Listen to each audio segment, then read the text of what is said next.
আসসালামু আলাইকুম, welcome to everyone from Prabhati Pathshala. আজকে আলোচনা করব পার্টস অফ স্পিচ। ইংলিশ গ্রামারের ইম্পর্টেন্ট একটা টপিক হচ্ছে পার্টস অফ স্পিচ।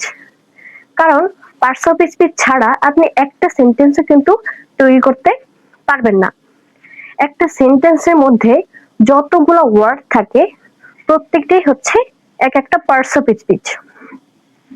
এখন আপনি যদি পার্টস অফ স্পিচ কখন আগে বসে কখন পরে বসে এগুলো যদি আপনি না জানেন, অর্থাৎ পার্টস অফ স্পিচের কনসেপ্টে যদি আপনার মধ্যে না থাকে, তাহলে আপনি বলতে পারেন আপনি ইংরেজির কিছুই জানেন না।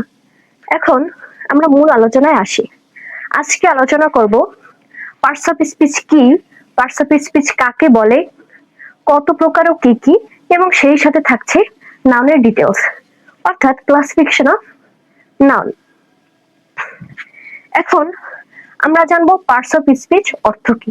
পার্টস অফ স্পিচ অর্থ হলো বাক্যের অংশ। দেখুন, এই পার্টস অর্থ হচ্ছে অংশ, অফ অর্থ হচ্ছে এর, স্পিচ অর্থ হচ্ছে বাক্য। তাহলে পার্টস অফ স্পিচ অর্থ হলো বাক্যের অংশ। এখন যদি আমি বলি পার্টস অফ স্পিচ কাকে বলে, what the definition of parts of speech, আমরা আমাদের মতন করে বলতে পারি একটা সেন্টেন্সের মধ্যে যতগুলো ওয়ার্ড থাকে প্রত্যেকটি এক একটি হলো পার্টস অফ স্পিচ। এখন হয়ে গেল পার্টস অফ স্পিচ অর্থ কি, পার্টস অফ স্পিচ কাকে বলে। এখন আমাদের দরকার পার্টস অফ স্পিচ কত প্রকার। পার্টস অফ স্পিচ হলো 8 প্রকার। দেখুন, 8 প্রকার। পার্টস অফ স্পিচ হলো 8 প্রকার। Noun, pronoun. তাহলে দেখুন পার্টস অফ স্পিচ হলো 8 প্রকার। কি কি? Noun, pronoun, adjective, verb, adverb, preposition, conjunction and interjection. এখানে 8টা দেওয়া আছে। এখন আমরা যে বিষয়টি আলোচনা করব এই নাউন নিয়ে, ক্লাসিফিকেশন অফ নাউন, অর্থাৎ নাউনের প্রকারভেদ। এখন আমরা আলোচনা করব নাউনের প্রকারভেদ নিয়ে। নাউন প্রধানত হচ্ছে 2 প্রকার। কি কি? কনক্রিট নাউন এবং অ্যাবস্ট্রাক্ট নাউন।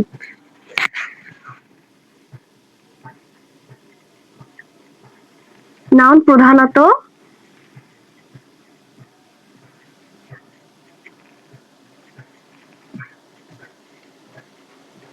2 প্রকার।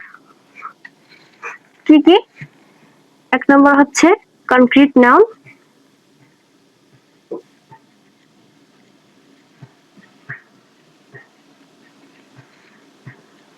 দুই নম্বর হচ্ছে অ্যাবস্ট্রাক্ট নাউন।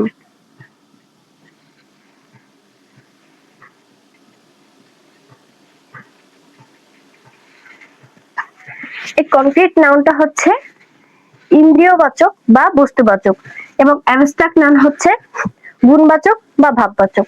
এই কনক্রিট নাউনটা কি? কনক্রিট নাউন হচ্ছে যে নাউন দ্বারা কোনো কিছুর ঘ্রাণ নেওয়া যায়, দেহের আকৃতি বোঝায়, এগুলো হচ্ছে কনক্রিট নাউন, যেগুলো দেখাও যায়, স্পর্শ করা যায়।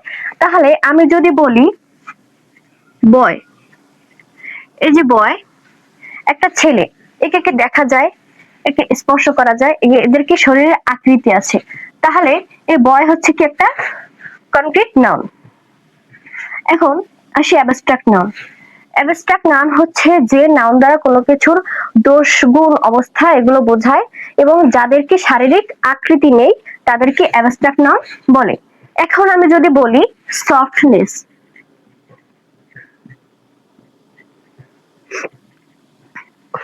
সফটনেস অর্থ হচ্ছে নরম, এটা অর্থ হচ্ছে নরম। এখন এদেরকে শারীরিক আকৃতি আছে, এদেরকে দেখা যায়, স্পর্শ করা যায়, এদেরকে কোনো কিছু কিন্তু করা যায় না, তাহলে এই সফটনেস হচ্ছে কি এই অ্যাবস্ট্রাক্ট নাউন। এখন গেল নাউন প্রধানত হচ্ছে 2 প্রকার, আর নাউন মোট হচ্ছে কত? 5 প্রকার।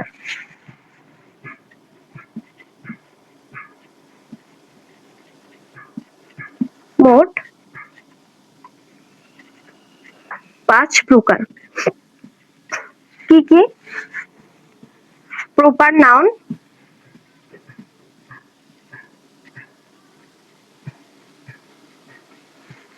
দুই নম্বরে হচ্ছে কমন নাউন,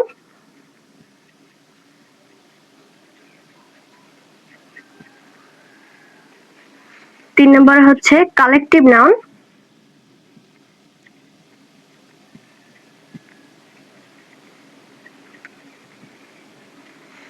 চার নম্বরে হচ্ছে ম্যাটেরিয়াল নাউন,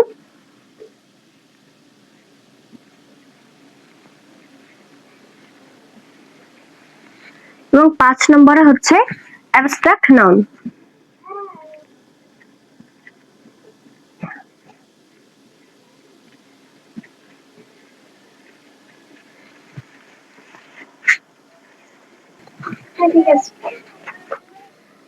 এখন আমরা আলোচনা করব প্রপার নাউন। দেখুন, প্রপার নাউন হচ্ছে কি ক্যাপিটাল লেটার দ্বারা একটি নির্দিষ্ট ব্যক্তি, বস্তু, স্থান ইত্যাদির নিজস্ব নাম বোঝায়। এখন যদি আমি লিখি রহিম is a good boy,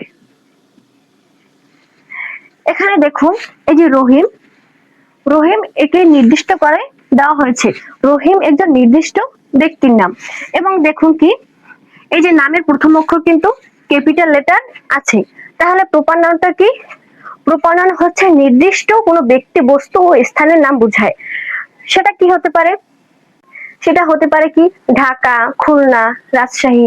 নদীর নাম হতে পারে কি বুড়িগঙ্গা, ব্রহ্মপুত্র, কর্ণফুলী, যে কোনো নাম। তারপর দেখুন কমন নাউন। কমন নাউনটা কি? যে সকল নাউন দ্বারা নির্দিষ্ট কোনো ব্যক্তি, বস্তু, স্থানের নাম না বুঝিয়ে এক জাতীয় সকলকে বোঝায়। এখন প্রপার নাউনটা আমরা দেখছিলাম নির্দিষ্ট কোনো ব্যক্তি, বস্তু, স্থানের নাম বোঝায়। এখানে কি দেখুন প্রপার নাউনটা হচ্ছে কি নির্দিষ্ট কোনো ব্যক্তি, বস্তুর নাম না বোঝাইয়ে কি এক জাতীয় বোঝাবে, এক জাতীয়। তাহলে কি আমি যদি লিখি ম্যান,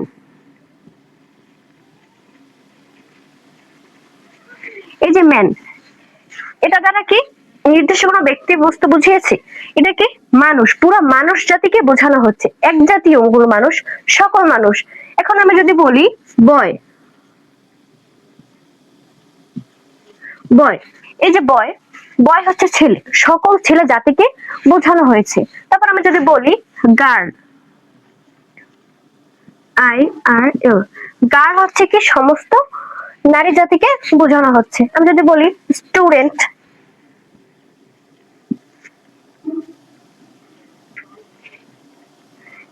এটাও কিন্তু সেম, স্টুডেন্ট মানে সকল ছাত্রছাত্রীদের কথা বোঝানো হয়েছে। ছাত্র হতে পারে, ছাত্রী হতে পারে, সেটা কি সকল। তাহলে কমন নাউন বোঝা গেল। কমন নাউন হচ্ছে কি আমি আবারও বলি যে সকল নাম কি তোমার নির্দিষ্ট কোনো ব্যক্তি, বস্তু, স্থানের নাম বোঝাবে না, এক জাতীয় বোঝাবে। এখন আমরা কমন নাউনের আরো কয়েকটি রুল দেখব। দেখুন, সাদৃশ্য তুলনা করলে প্রপার নাউনটি কমন নাউন হয়ে যায় এবং কমন নাউনের পূর্বে আর্টিকেল বসে। এখন আমি যদি লিখি এ নিউটন is not born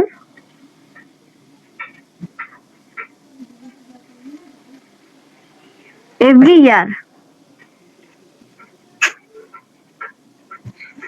এটা অর্থ কি নিউটনকে প্রতি বছর জন্মগ্রহণ করে না। এখানে দাগ দেওয়া এই Newton.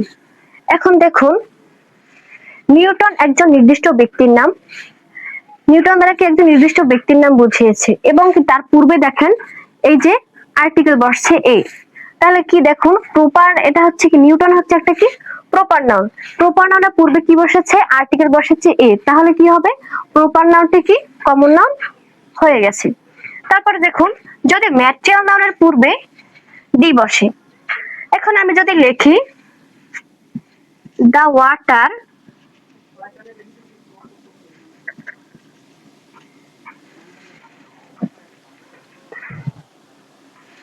the water of Ganga is scared.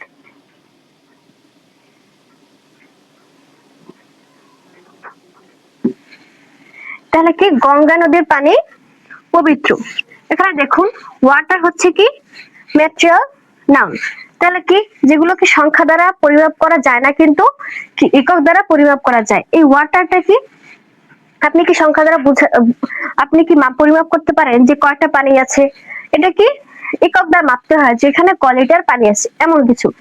তাহলে কি ওয়াটার হচ্ছে একটা ম্যাটেরিয়াল নাউন এবং কি তার পূর্বে যদি দি বসে তাহলে সেটা কি কমন নাউন হয়ে যায়। তাহলে এটা কি দা ওয়াটার, এটা হবে কি কমন নাউন। তারপরে দেখুন কালেকটিভ নাউনের পূর্বে যদি সংখ্যাবাচক শব্দ এস বা ইস বসে। এখন দেখুন আমি যদি বলি the armies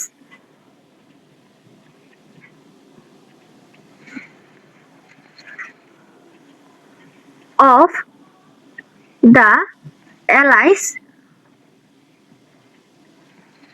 came in time। এখানে দেখুন দ্য আর্মিস এখানে দাগ দেওয়া আছে, তাহলে এটার অর্থ কি মিত্রবাহিনী যথাসময়ে এসে পৌঁছালো। এখানে দেখুন দ্য আর্মিসে দাগ দেওয়া আছে, তাহলে দেখুন আমরা কি কালেকটিভ নাউন বুঝি কি যদি সমষ্টিবাচক কোনো কিছু বোঝায় তাহলে সেটা কি হবে কালেকটিভ নাউন। এখন দেখুন আর্মি, এখন আমরা কি সবাই বুঝি তো আর্মি হচ্ছে সমষ্টি বোঝায়, তাহলে আর্মি হবে কি কালেকটিভ নাউন। কিন্তু না, দেখুন আর্মির সাথে যদি ইস বা ইয়েস যুক্ত হয় তাহলে কি হবে সেটা কি কমন নাউন হয়ে যাবে। দেখুন এবং দা আর্মিস এখানে কি আর্মির সাথে ইস বা ইয়েস যুক্ত হয়েছে, তাহলে কি সেটা হবে কি কমন নাউন হয়ে যাবে। ভিডিওটি দেখার জন্য অসংখ্য ধন্যবাদ এবং আমাদের collective noun, material noun, abstract noun এগুলোকে পরের ভিডিওতে আলোচনা করা হবে।